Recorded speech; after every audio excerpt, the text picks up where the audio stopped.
O tema proposto, né, de hoje é a reforma íntima e a autocura.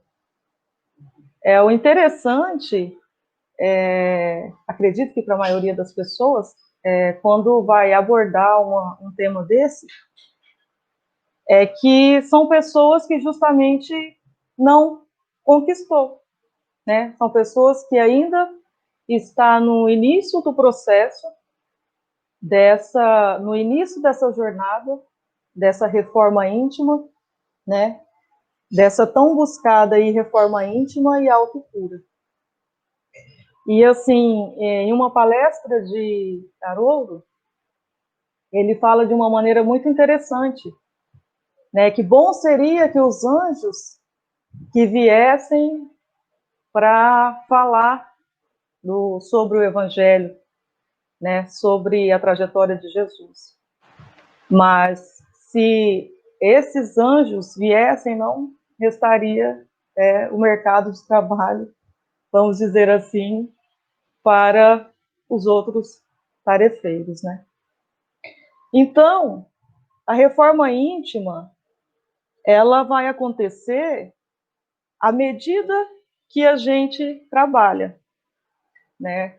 Fazendo alusão a uma... É como se fosse assim, uma casa sua, que ela precisa ser reformada, mas que você não vai sair dali. Essa reforma, ela vai ser feita a todo momento com você naquele processo. Então, nós não vamos nos paralisar para que a gente se torne pessoas melhores, espíritos mais evoluídos. Nós não vamos parar o trabalho.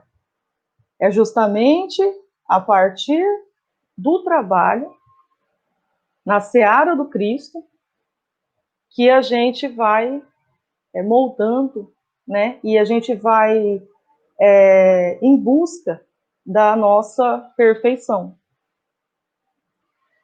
E, continuando, Haroldo diz, à medida que você trabalha, o trabalho age em nós mesmos. E sem que você perceba, a cada dia de trabalho, na seara do Cristo, você se tornará um espírito melhor. E Jesus, toda a sua trajetória na encarnação, ele nos deixou muita esperança, né? E ele já começou pelo exemplo, talvez um dos exemplos maiores, a família pela qual ele nasceu, a família constituída que ele tinha, né? A manjedoura, toda a simbologia da manjedoura, toda a simplicidade, a pobreza na visão do mundo, na visão terrestre. Então, assim, a partir dessa manjedoura, a gente já tem uma ideia de que o caminho, né, o caminho do Evangelho, o caminho de Deus, o caminho para se chegar até Deus, ele é para todos nós, independente do lugar onde a gente nasceu, independente do credo, independente da classe social, ela é para todos, indistintamente. E aí, ele escolhe pessoas comuns, né? O segundo passo dele, ele escolheu pessoas comuns para serem os seus discípulos, seus seguidores. E o principal, né, vamos dizer assim, porque é o mais citado, que é o Simão Pedro, e Pedro batizado por Jesus, com esse nome, tão citado porque durante 3 anos Jesus conviveu muito com ele, foi o apóstolo, foi o seguidor que Jesus morou na casa dele, né? Ele acordava com ele. Simão era pescador, tomava café muito cedo. Ele acordava, tomava o café com Jesus. Ele ia pescar, Jesus estava à beira do lago. E assim, Simão Pedro, que foi quem Jesus deu a tarefa de estar dirigindo, né, e depois coordenando os outros discípulos, ele é um exemplo de um ser humano com defeitos muito comuns, né? Por exemplo, ele era machista, né? Na época que ele viveu, a sociedade era uma sociedade patriarcal. E ele era um homem machista, ele era também muito nervoso, ele tinha atitudes impulsivas, e assim, só que ele era uma pessoa muito correta. E para ele a moral e o certo e o errado era algo muito definido. E ele, né, mas assim, com esses os defeitos que ele tinha, né, aquilo que ele ainda não tinha conquistado de reforma, gerou alguns problemas, como, por exemplo, quando foi para Maria Madalena ingressar no trabalho com eles. Ele teve uma postura assim de não aceitação. Primeiro, por ela ser mulher, né? Ele acreditava que aquilo fosse, de certa forma, ocasionar uma série de problemas, porque as outras pessoas não iriam querer escutar o evangelho a partir da palavra de uma mulher. As pessoas não aceitariam as mensagens vindas da boca de uma mulher. E uma mulher que teve situações, que até hoje na história tem algumas divergências, né, em que ela foi citada como adúltera. Então, esse passado de Maria Madalena incomodou muito Simão Pedro. Né? Ele demorou muito, e ainda ela foi uma mulher espetacular. Ela tinha, além do fato dela ser mulher, um outro ponto que incomodava Simão Pedro era o fato de que ela tinha conhecimentos acima do dele. Ela sabia ler, ela também entendia de assuntos relacionados à política, ela entendia de assuntos divinos, que é claro que o que se tinha naquela época, mas ela lia e ela sabia interpretar, e ele não sabia ler, né? Então até isso foi algo incômodo para ele. E aí, continuando, a gente tem aqui na questão 909 do Livro dos Espíritos, uma pergunta para Kardec. Poderia sempre o homem, pelos seus esforços, vencer as suas más inclinações? Os espíritos respondem: sim, e frequentemente, fazendo esforços muito insignificantes. O que lhe falta é a vontade. Quão poucos dentre vós fazem esforços. Isso nos deixa claro o seguinte, que ainda temos muito caminho a percorrer, mas o essencial é que esse caminho, é que estejamos andando sempre à frente. A velocidade dessa marcha não é o ponto essencial, né?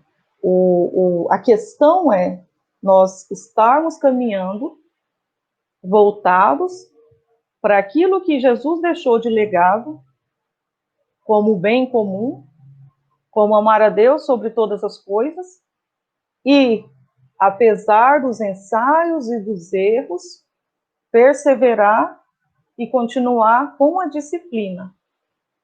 Chico Xavier uma vez disse que ele caminhava como uma lesma. Chico Xavier falando isso. Só que ele disse, uma lesma que caminha sempre para frente. Aí na questão 919, temos a pergunta: qual o meio prático mais eficaz que tem o homem de se melhorar nessa vida e de resistir à atração do mal? Um sábio da antiguidade vô-lo disse, os espíritos falando: conhece-te a ti mesmo. Palavras de Sócrates, né? Porque isso configura numa interpretação o seguinte: se queremos conhecer o mundo à nossa volta, nós primeiros temos que nos entender. Primeiro, nós temos que nos descobrir. Não tem como a gente querer conquistar algo externo se nós ainda não estamos no autoconhecimento, né?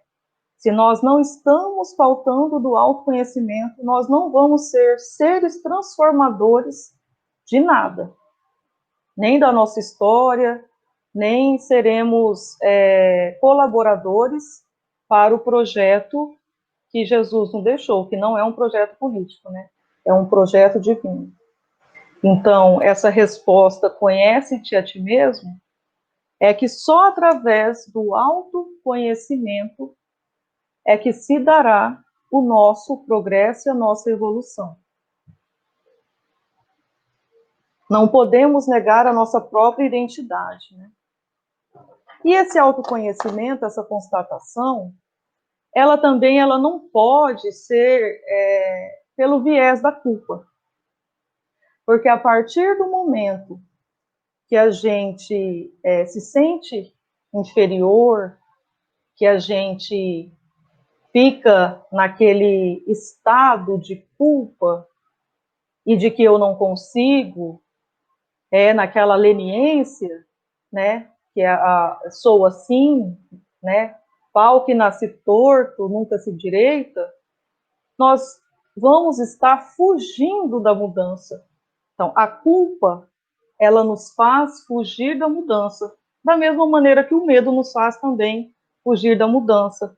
A culpa, ela é uma outra situação, é uma outra postura que nos paralisa diante da vida. E assim, a gente tem que entender também que Deus não vai nos amar mais depois que a gente se melhorar, ou que nós estejamos como seres perfeitos. Deus, ele nos ama, sempre nos amou e sempre nos amará. Como uma mãe que não vai passar a amar mais um filho porque ele aprendeu a andar, ou porque ele passou no vestibular. Isso é uma questão de concurso público, né? Que você vai ser aceito se você tiver aquele grau de conhecimento e se você tiver naqueles padrões. Mas nós temos que ter essa consciência de que Deus nos ama incondicionalmente. E, na verdade, que ele nem precisa do nosso amor, né? Ele é de uma totalidade que, mesmo que nós ainda não aprendemos o amar, ele não nos deixa de amar. E não precisa do nosso amor também. Emmanuel diz: caso a gente queira seguir a proposta do Evangelho, a primeira coisa que devemos saber é que nós seremos perseguidos pelas forças da oposição moral que existe no mundo. Hoje em dia, uma situação que a gente vive, que eu acredito que seja algo que dificulta muito a nossa marcha, é a questão do relativismo moral. O relativismo moral, ele é uma visão em que não existe uma fronteira entre o certo e o errado, entre a luz e a sombra, tudo é permitido. E todos aqueles que se contrapõem a essas ideias são tidos como pessoas quadradas, moralistas, fundamentalistas. Antigamente, o que a gente percebe é que os assuntos de moral e de ética eram todos muito bem definidos e delimitados. Hoje nós vivemos num relativismo em que esses conceitos, eles se submetem a grupos. Um exemplo, talvez dois exemplos, né? Sejam pessoas que fazem uso de drogas, um dos exemplos. O outro é o ateu. Para as pessoas que fazem uso de drogas, aqueles que não fazem e que enxergam os malefícios, os comprometimentos desse uso, desse abuso, são pessoas tidas como patéticas, que não sabem o lado bom da vida, que gosta de ser moralista. E um exemplo, o segundo exemplo é o ateu. Para um ateu, aqueles que acreditam que o universo e toda a criação humana, ela não veio do acaso, né? Que não foi apenas da explosão, são pessoas manipuladas, pessoas rasas, de conhecimento superficial, e que precisam de instituições e de outras pessoas para pensarem por elas. Elas não têm opiniões formadas, são pessoas manipuladas. Então, esse relativismo moral, o significado, né, uma posição metaética em que o julgamento moral ou de valores variam conforme entidades diferentes, como indivíduos, culturas e classes sociais, onde não há padrões universais ou verdades absolutas. E assim, com toda essa situação desse relativismo, né, a gente tem isso na própria família. Na própria família, a gente vai encontrar vários tipos de grupos. Daí que se origina, né, passa a se originar uma família espiritual, porque a família biológica ela passa também a não ser mais suficiente. Porque dentro da própria família,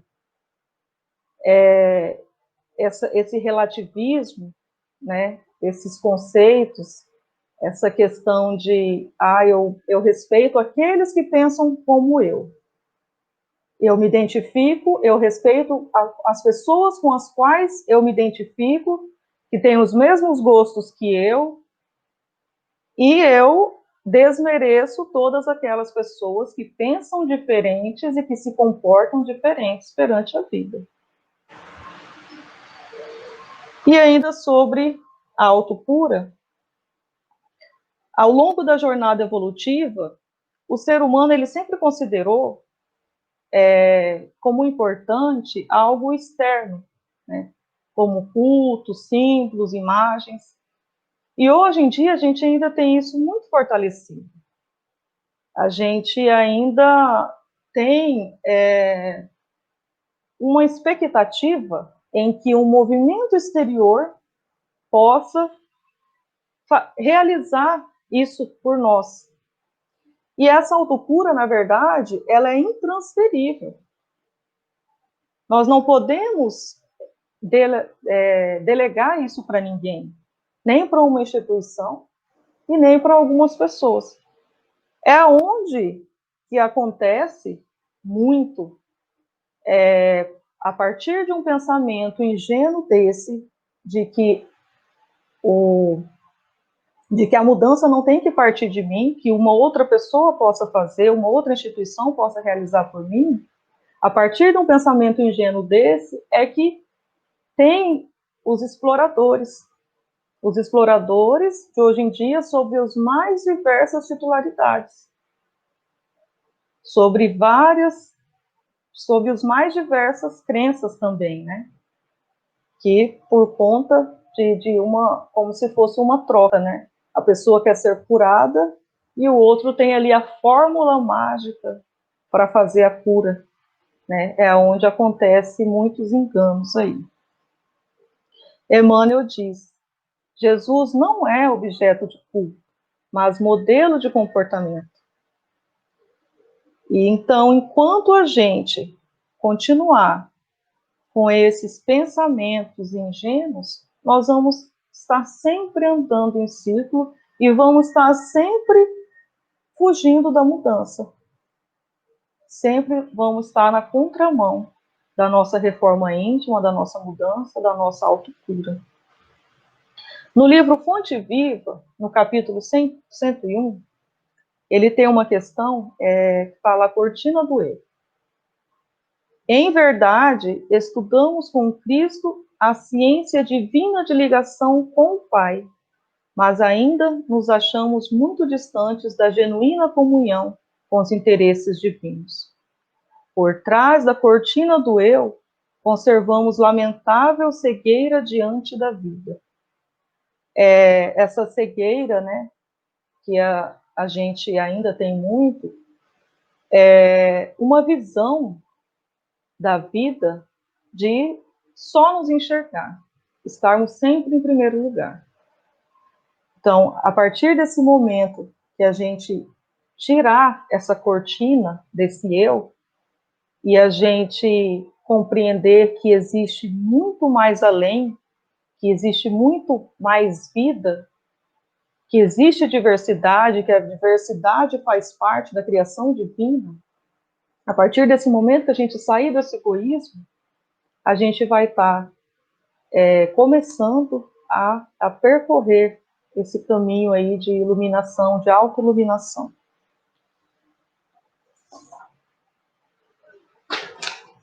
Continua Emmanuel. Entretanto, uma notícia boa, né? Graças à bondade de Deus, o sofrimento e a morte nos surpreendem na experiência do corpo e, além dela, arrebatando-nos aos vastos continentes da meditação e da humildade, em que aprenderemos pouco a pouco a buscar o que pertence a Jesus Cristo em favor de nossa verdadeira felicidade dentro da glória de viver. Emmanuel costuma dizer da morte como a mão niveladora, a desencarnação como a mão niveladora da morte. Porque a partir do primeiro segundo que nós, abre aspas, morremos, fecha aspas, todos nós somos iguais. Não existem diferenças.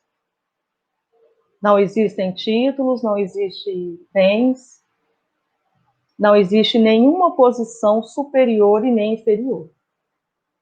A única diferença da experiência pós-morte que nós teremos é o aproveitamento da encarnação que nos foi permitida. É esse o único ponto que nos vai diferenciar um dos outros. É o que nós construímos dentro de nós mesmos. É aquilo que a gente recebeu e multiplicou. É tudo aquilo que faz parte do ser. Porque tudo aquilo que não faz parte do ser, não mais será nosso, né? E hoje em dia nós vemos muito essa questão mesmo de bens nos velórios. Nos próprios velórios, eles já existem pessoas que já começam a discutir, né? Já se começam ali a fazer alguns ajustes de bens, de herdeiros, toda essa questão burocrática enquanto está se velando ali o ente. E quando não, alguns também exemplos de substitutos, pessoas que estão realizando uma tarefa, né, e às vezes no velório daquela pessoa já estão discutindo quem vai substituí-lo para aquela tarefa. Então, assim, isso é uma prova, né, total aí de que nós não levamos nada, e por isso não temos que ter nenhum apego a nada disso. Porque, infelizmente, às vezes até no nosso velório, isso pode estar como talvez o mais importante. Emmanuel diz, em verdade vos digo, estudamos com Cristo a ciência divina de ligação com o Pai. Porque o dia, a partir do momento que a gente estiver em comunhão com Deus, nós nunca mais iremos nos sentir inferior, nós nunca mais faremos e nem aceitaremos comparação com as outras pessoas. Nós também não mais nos importaremos com o movimento exterior. Porque a partir desse momento que a gente tiver essa comunhão com o Criador, nós nos sentiremos muito plenos, né? Sentiremos uma plenitude da qual nós não ficaremos submetidos aos olhares das outras pessoas e aos acontecimentos da vida, né? E assim, nos deixa, o Espiritismo, ele vem como um consolador prometido. Esse consolador prometido, ele, na verdade, não é só para os espíritas, né? Eles são para toda a humanidade. Esse consolador prometido é justamente o que vai nos impulsionar, o que nos vai dar objetivo para que a gente evolua, para que a gente realize alguma mudança, alguma transformação. Porque se a gente acreditar que não existe vida após a morte, se a gente reduzir a nossa existência apenas a essa atual, não teríamos nenhum estímulo, não haveria objetivos para que a gente construísse algo. Por que eu vou construir algo que vai se perder quando eu morrer?